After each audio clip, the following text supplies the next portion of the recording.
morning and welcome to the podcast. My guest today is, boy, I can't even say today, is Jim Saxer, the superintendent of the Crestline Exempted Village School District. Welcome back to the podcast. Thank you. I appreciate it. Well, you know, I don't run into you very often, very much. Well, we've been at a few events together, and I know you got a lot of things coming up. So maybe I'll kind of let you start off with this morning or something, and we'll run with it. Yeah, we've been busy the last couple of weeks. You know, as we get into the end of the school year, you know, there's a lot going on. You know, a few weeks ago we had our Title I Elementary School Literacy Night, where we invite families in and we have games and prizes, and we are thankful for the VFW in Crestline too.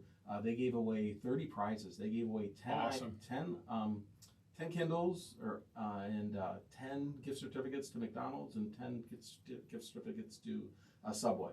So we're excited to be able for them to do that. Or I think they gave iPads out actually, so that kids can download books and improve their literacy. So we're excited about that. And that's such a key thing, because literacy, if you can't read, you're really stuck in school. Absolutely, it's the foundation of everything. Yes, that's one of the big pillars in it. Yeah. So, and we've been really busy. And in fact, think about from the other end, the NC State Scholarship for Success Dinner. Yes. The auction was a tremendous success, yes. and we're thankful that you know, they're generous enough, NC State, to donate a $500 scholarship to one of our students. So we're thankful for that. Well, that's good. I saw you there. Yes. Gee, I wonder why I would see you. Yeah.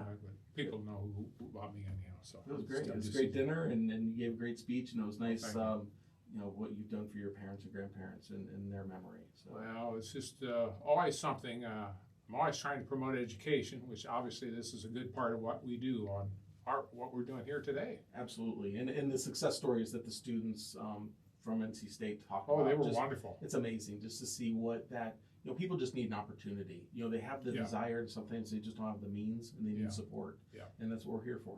Yeah, absolutely.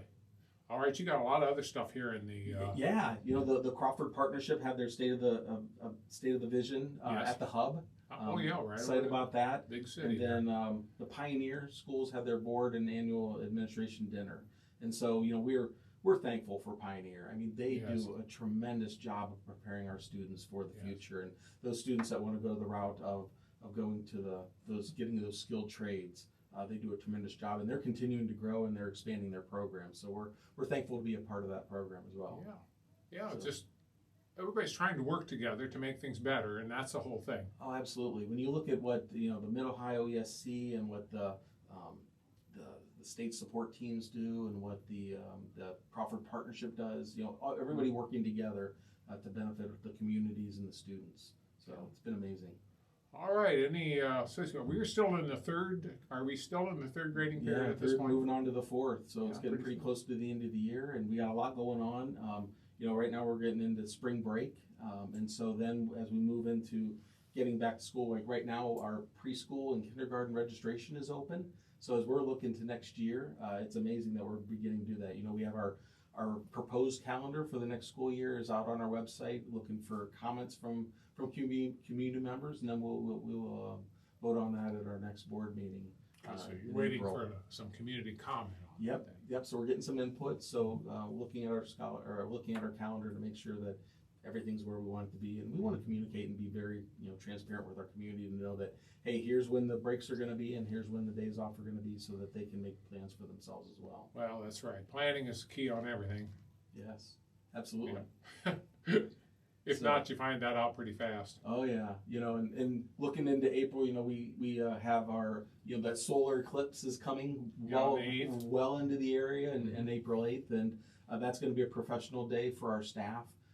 You know, they're talking about, you know, a ton of congestion in the county, and so we don't want to put our staff in a position where they're not able to go anywhere. They're talking about 12 to 18 hours of congestion. So we're going to do a PD day remotely, and so our students can stay home and our staff can still collaborate and work together.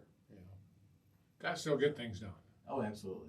So it'll be good. I understand. And then, of course, you'll be having graduation then, won't you, back in? Yeah, Sunday, May 19th. We're excited. Wow. So it's coming fast. So we're excited for our students that are going to graduate and kind of launch off into their lives. Yeah. So looking at college, career, military service, you're going 1 of 3 routes. And so our goal is to prepare them for success in whatever route they choose. Yeah. Stagnant, drifting people are not good for society. That's what I always tell everybody. You need to someplace find it. If it doesn't work, you find something else. Absolutely. My dad said that when I graduated, because I told him I didn't know if I wanted to teach. You know, I realized I student taught in high school. And I realized I'm more of an elementary, middle school person. But my dad said to me, he goes, Jim, I'm 50. I don't know what I want to do when I grow up either. He goes, find something you like to do, and if you don't like to do it anymore, go do something else. So you at least need to be moved down a path, having a desire of where you want to be, because life will take you in many different directions. You just have to be willing to follow that. Yeah, that's a key word. You got to be willing. Absolutely. And I think that's true with anything. Yeah, and you know, talk about willing. You know, we have amazing staff who work hard for our students, and so I'm sure they do. You know, they collaborate well, and they're trying to give our students every opportunity they can to have the success and to make sure that we build that strong foundation of literacy and understanding their math, and to be able to, you know, launch into whatever it is they want. I mean, we want our students to have opportunities, and so we want to be able to provide those and those experiences to be able to, you know, if it's moving on to college credit plus classes, and to have those opportunities that some students may not have had. You know, didn't have that when I was growing up, but what an opportunity for students to be able to challenge themselves and get college credit while they're getting high school credit. Well, we've got students graduating with an associate's degree. Absolutely. At North Central State College, and Yes. Before they even get their high school diploma. Yep. It's amazing, isn't it? Absolutely. What an incredible opportunity for them, and to be able to not, you know, go into debt. And that was one of the nice things I liked about the Scholarship for Success is everyone that talked about how they weren't going into debt. And that's the one thing we need to realize is there are reasonable ways for you to be able to get your certificates or diplomas so that you can be successful and not be living under the burden of college debt.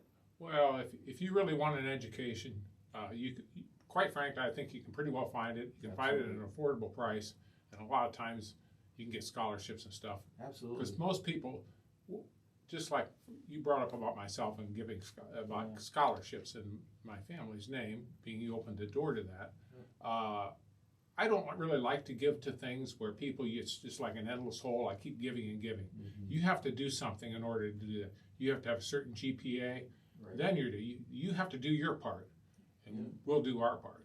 Absolutely. So, and that's the nice thing is the opportunities that many of the businesses and industries in the areas provide is paying for people's college to be able to go on and get advanced degrees and advanced skills, because that just helps the business as well, but it then also helps their employees. So. Well, it helps the whole economic situation of the county, because if you look at the highest counties for income and everything that's gone for them, they're the ones, the correlation is not too tough. Right. The higher the degree of education and skills, guess what? The higher tax revenues, you have higher tax revenues, then, you know, that's helps everything in the county. Right. Everything in your county, in your local area. Absolutely. And we're very blessed, at least, you know, here to have the Success Center here in Bucyrus. You know, I don't know how people realize, but to have a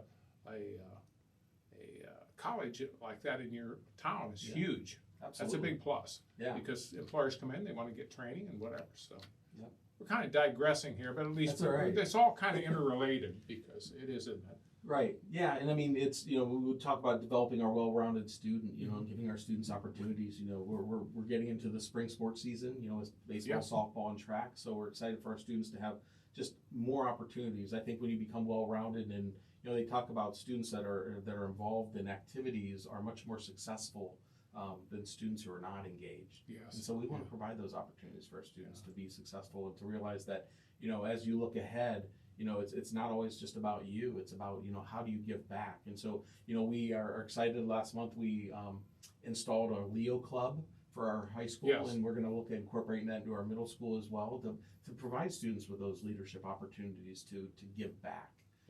So that's all great things. Absolutely.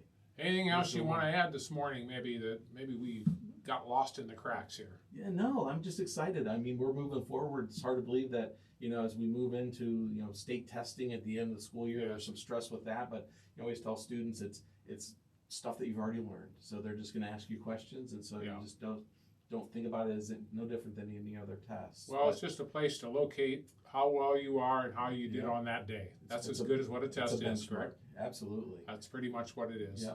So, but as we move forward into the end of the school year, you know, we're getting ready for next year. So we're excited. And it'll be here before you know it. Absolutely. Yeah. Well, Jim Saxer, Superintendent of the Crestline Exempted Village School District, thanks a lot for being the guest today on the podcast. Always look forward to having our educators back, our superintendents, to speak about what's going on. Education is so important, so important, people. And I appreciate our superintendents coming over and doing the podcast with me. Thanks, Dave. I appreciate the opportunity. Oh, you're more than welcome.